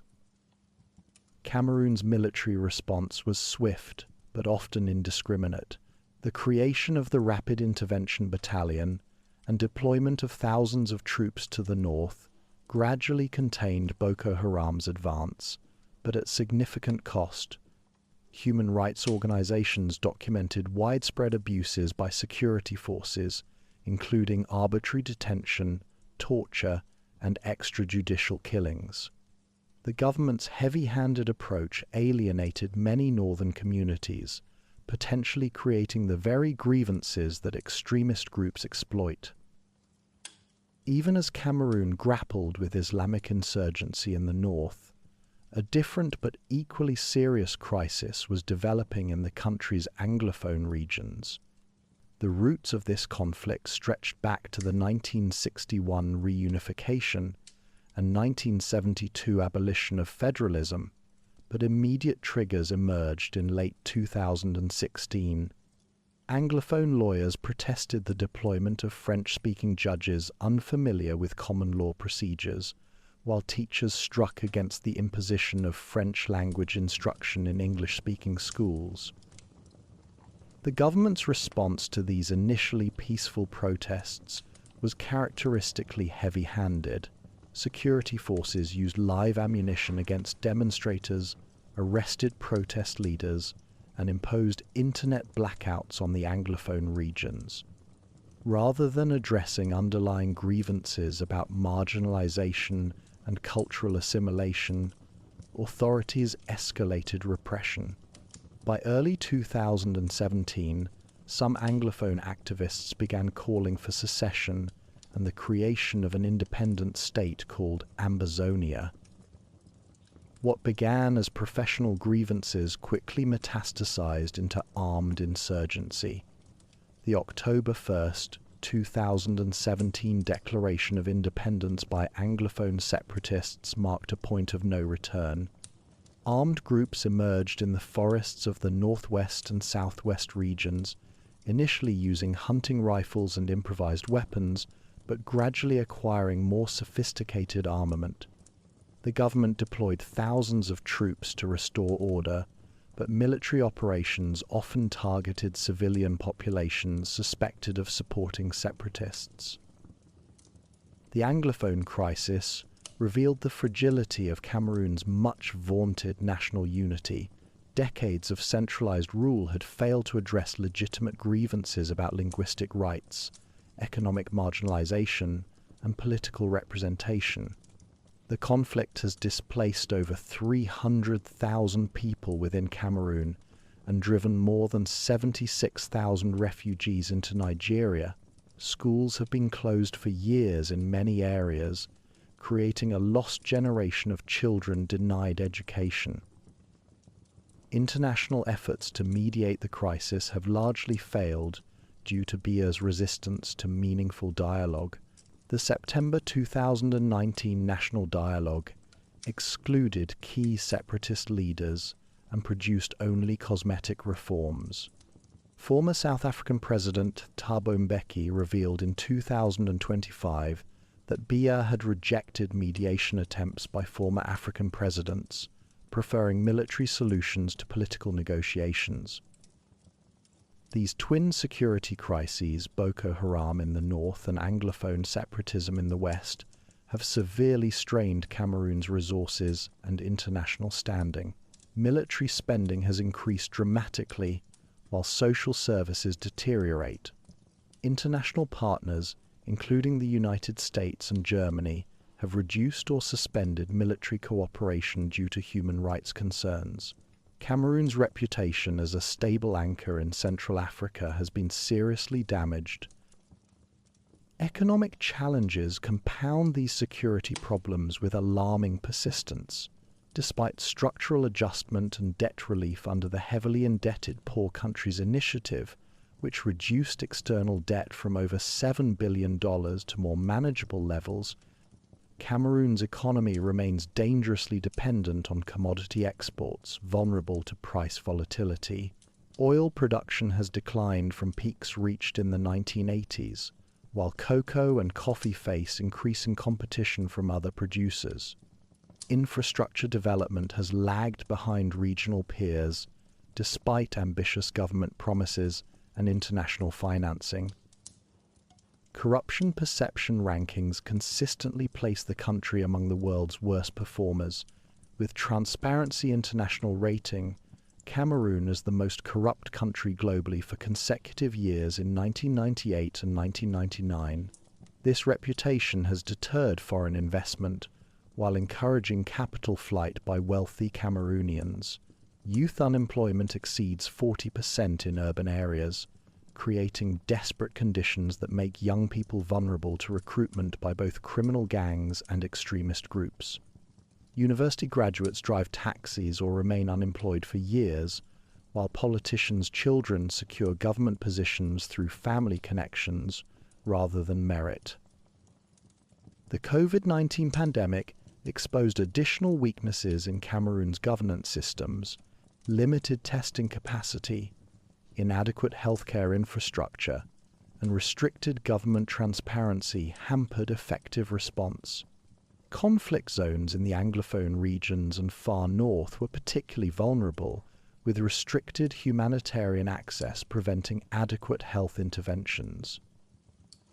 As Cameroon approaches its important 65th year of independence, fundamental questions about governance, identity, and development remain unresolved.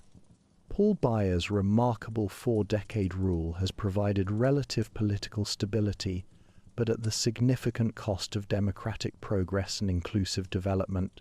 The October 2025 presidential election, which officially granted Biya an 8th term at age 92, highlighted the absence of viable succession planning in a system built around personal rule.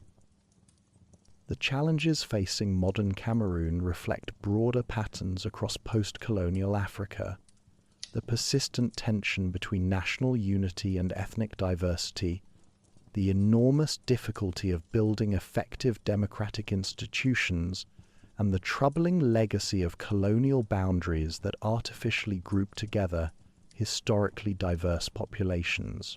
Biya's Cameroon has successfully avoided the devastating coups and civil wars that have repeatedly plagued many African neighbours, but this hard-won stability has unfortunately come at the significant cost of addressing fundamental structural problems that continue to generate new conflicts and political instability. Looking toward the future, Cameroon's trajectory will largely depend on its ability to address the root causes of current conflicts while building more inclusive political and economic systems.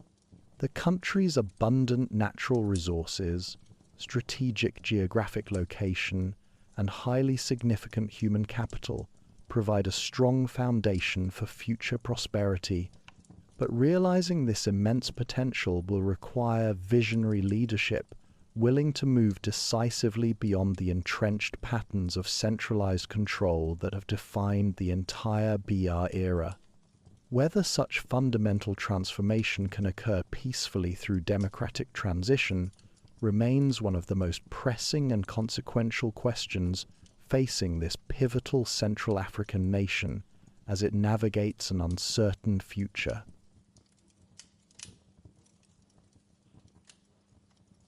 Chapter 6: Cultural Tapestry and Future Horizons.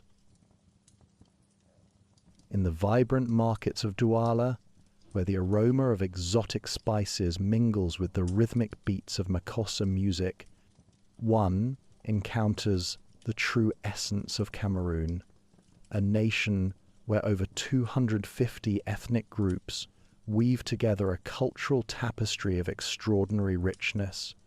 This diversity, often described as Africa in miniature, extends far beyond mere geographic variety to encompass linguistic traditions, artistic expressions, and social customs that have survived centuries of change.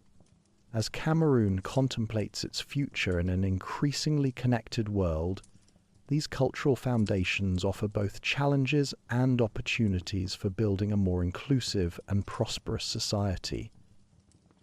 Language serves as perhaps the most vivid and complex illustration of Cameroon's remarkable cultural complexity.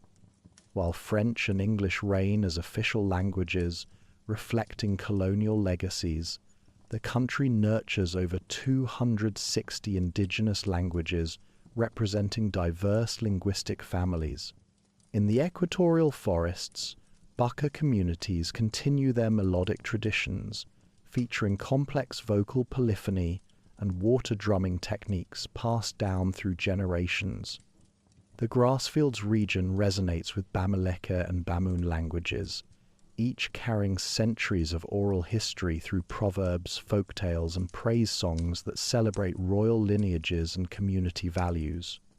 Northern regions echo with Fulani pastoral poetry alongside Arabic influences that arrived with trans-Saharan trade routes. This linguistic heritage faces mounting pressures in modern Cameroon. Urban migration draws young people away from their ancestral communities, often resulting in language loss within single generations. Educational systems, designed around colonial languages, provide few opportunities for indigenous language maintenance. Yet encouraging initiatives suggest renewal possibilities. Community radio stations broadcast in local languages, cultural associations organize youth language camps, and digital platforms increasingly feature indigenous content. The Bamum people's unique script, developed by King Ibrahim Joya in the early 1900s, exemplifies how African communities can adapt traditional knowledge systems to contemporary needs. Artistic expression in Cameroon reflects similar patterns of continuity and adaptation across generations and communities. Traditional craftsmanship continues to flourish in regions like the Grassfields, where artisans create intricate beadwork, carved masks, and bronze sculptures that maintain spiritual and cultural significance while adapting to contemporary aesthetic sensibilities. The famous elephant masks of the Bali people, used in ceremonies honoring the deceased, demonstrate how artistic traditions serve as bridges between physical and spiritual worlds, connecting communities with ancestral wisdom through carefully preserved symbolic languages. Tikar brass pipes, decorated with elaborate geometric patterns representing cosmological beliefs, showcase the sophisticated metallurgy techniques developed over centuries through apprenticeship systems that ensure knowledge transmission. Pottery traditions among the Kirdi and Matakam peoples of the Western Mountains produce distinctive vessels that combine functional utility with aesthetic beauty, incorporating natural dyes and firing techniques that reflect deep environmental knowledge and artistic sensibilities shaped by highland cultural traditions. Contemporary Cameroonian artists increasingly blend traditional techniques with modern materials and contemporary themes. Visual artists like Samuel Fosso draw inspiration from indigenous clothing traditions to create photographic works that challenge Western artistic conventions while celebrating African identity and cultural heritage. Fashion designers such as Imane Aisi have gained considerable international recognition by incorporating traditional fabrics and techniques into contemporary designs, demonstrating precisely how cultural heritage can compete in global markets. These artists navigate complex questions about authenticity, commercialization, and cultural ownership, while creating new possibilities for artistic expression that honor ancestral traditions. Music remains central to Cameroonian cultural identity, serving functions that extend far beyond entertainment.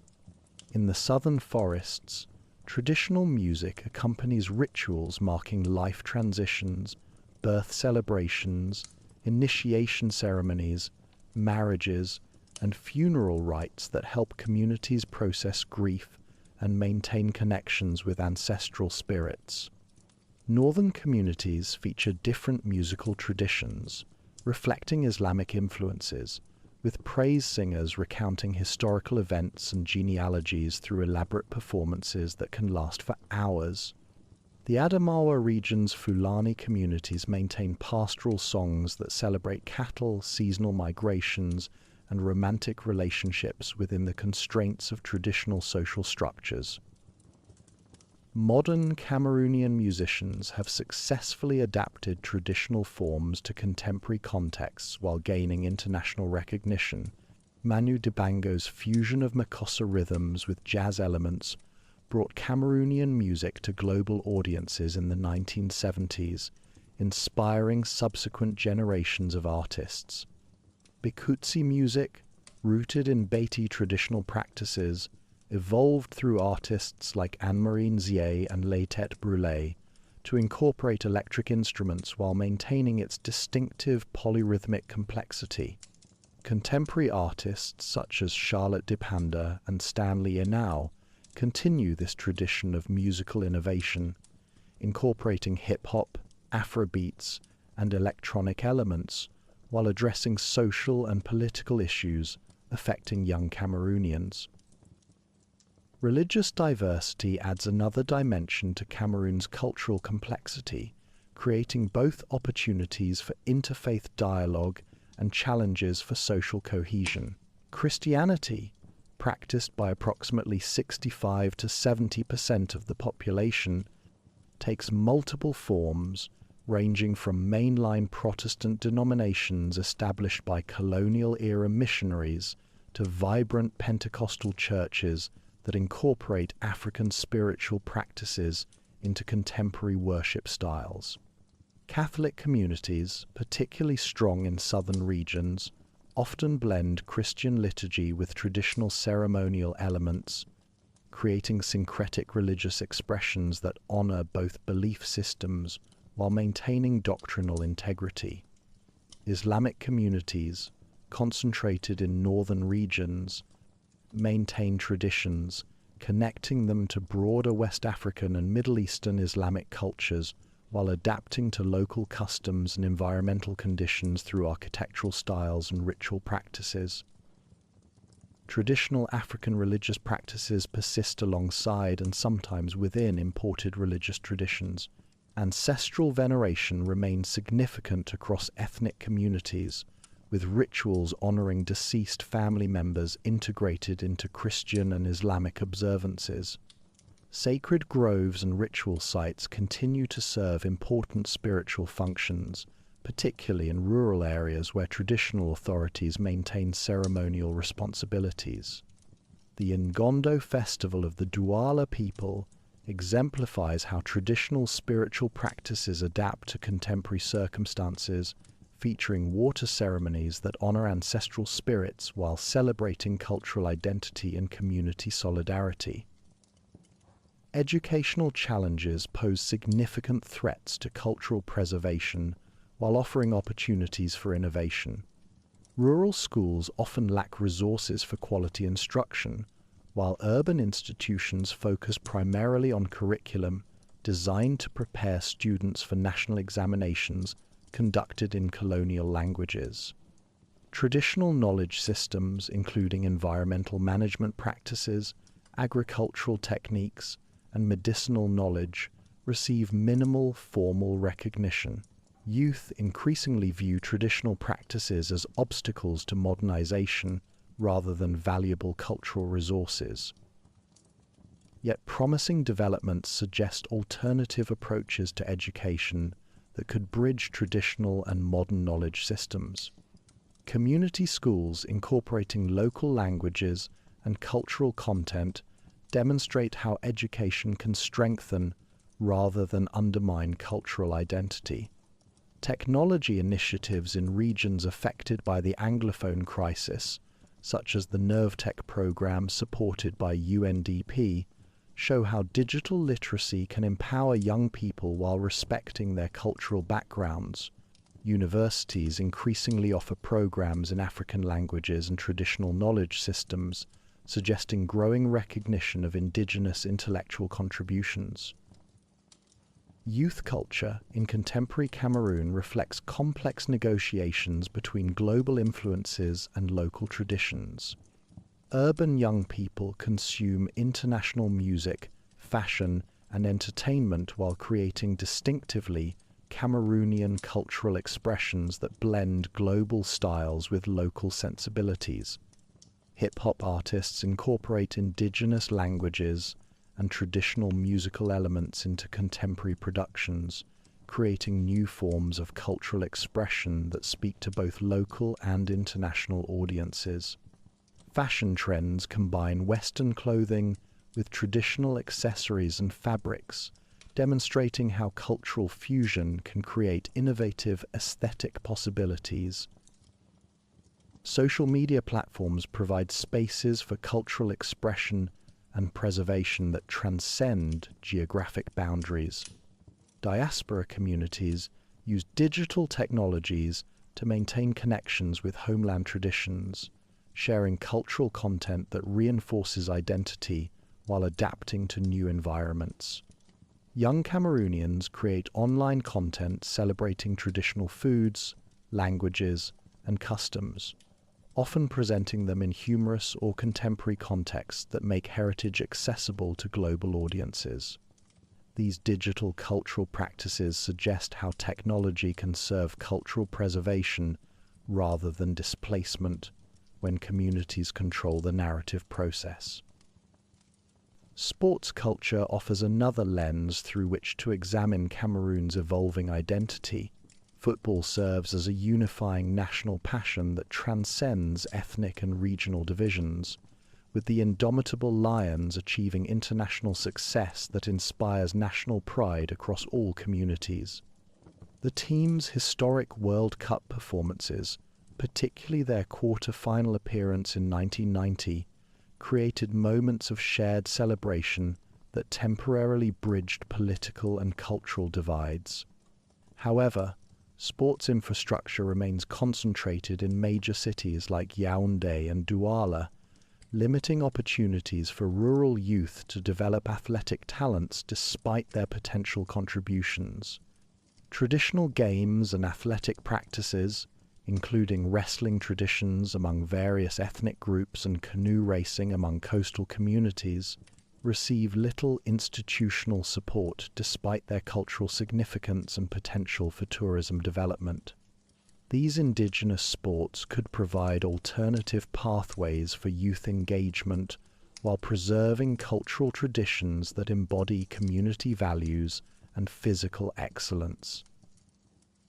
Economic dimensions of cultural expression present both opportunities and challenges for Cameroon's development. Cultural tourism could provide sustainable income for communities while encouraging heritage preservation, but requires infrastructure development and marketing sophistication that remain limited. Artisan production offers livelihood possibilities for rural communities, yet lacks organized marketing channels that could connect producers with domestic and international consumers. Creative industries, including music production, fashion design, and digital content creation, show growth potential but face constraints, including limited access to capital, inadequate intellectual property protection, and insufficient technical training opportunities.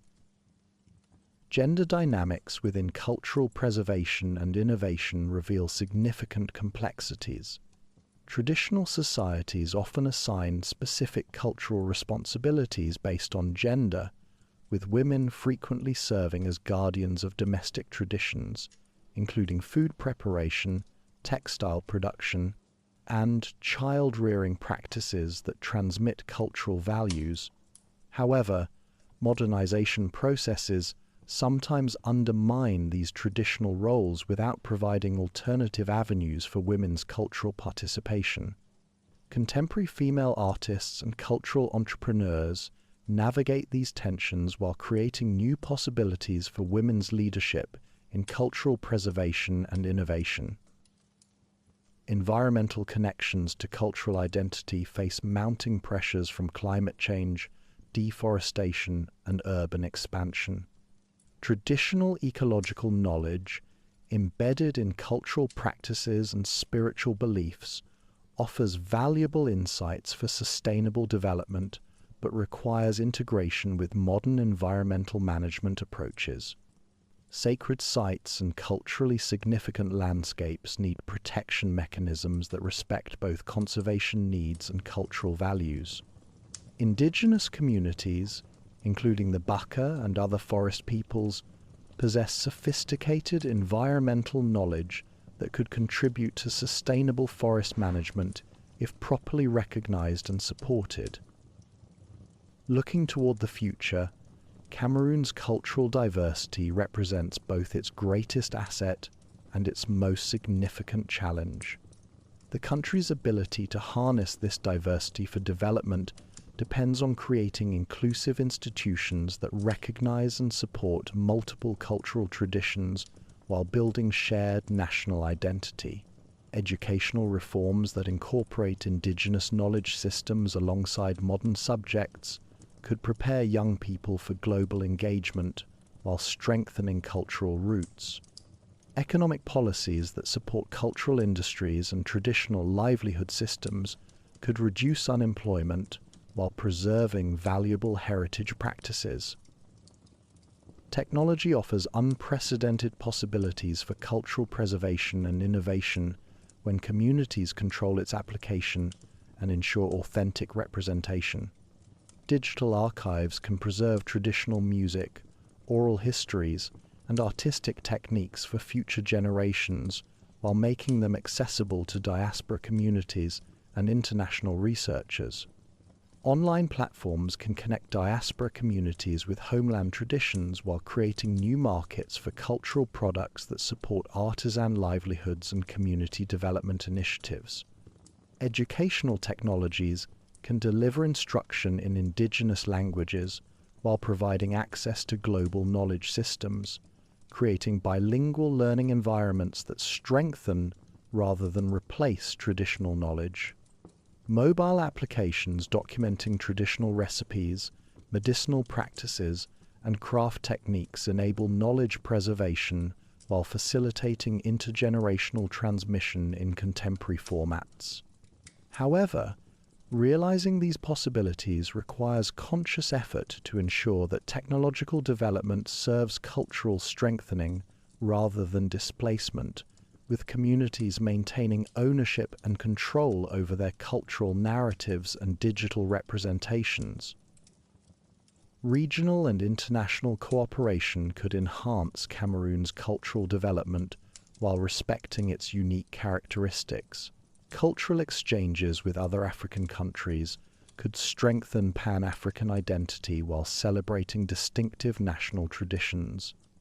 International partnerships in education, arts, and cultural preservation could provide resources and expertise while ensuring that Cameroonian communities maintain control over their cultural narratives.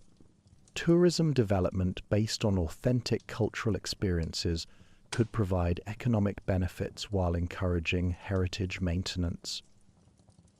The path forward requires recognizing that cultural preservation and modernization need not be opposing forces in contemporary African development. Successful societies blend traditional wisdom with contemporary innovations, creating dynamic cultural expressions that honor the past while embracing future possibilities through careful integration of inherited knowledge with emerging opportunities. Cameroon's young generation, growing up in digital environments while maintaining connections to ancestral traditions through family networks and community participation, possesses unique capacities for this cultural synthesis that could serve as a model for other African nations. Supporting their creative efforts while providing them with tools for cultural preservation and innovation could unlock Cameroon's potential for inclusive development that respects diversity while building unity around shared aspirations. Investment in cultural education, creative industries, and heritage preservation could create employment opportunities while strengthening social cohesion through celebration of shared cultural wealth. As the sun sets over Mount Cameroon's volcanic slopes, casting long shadows across the diverse landscapes that define this remarkable nation, The future remains unwritten, but full of possibility. The same cultural richness that sometimes complicates governance and development also provides Cameroon with extraordinary resources for building a society that honors its heritage while embracing modernity. Whether future generations will inherit a unified, prosperous, and culturally vibrant nation depends on choices being made today. Choices about education, governance, economic development, and cultural policy that could either strengthen or weaken the intricate tapestry that makes Cameroon unique among African nations. The story continues, written daily by millions of Cameroonians whose individual choices collectively determine their shared destiny.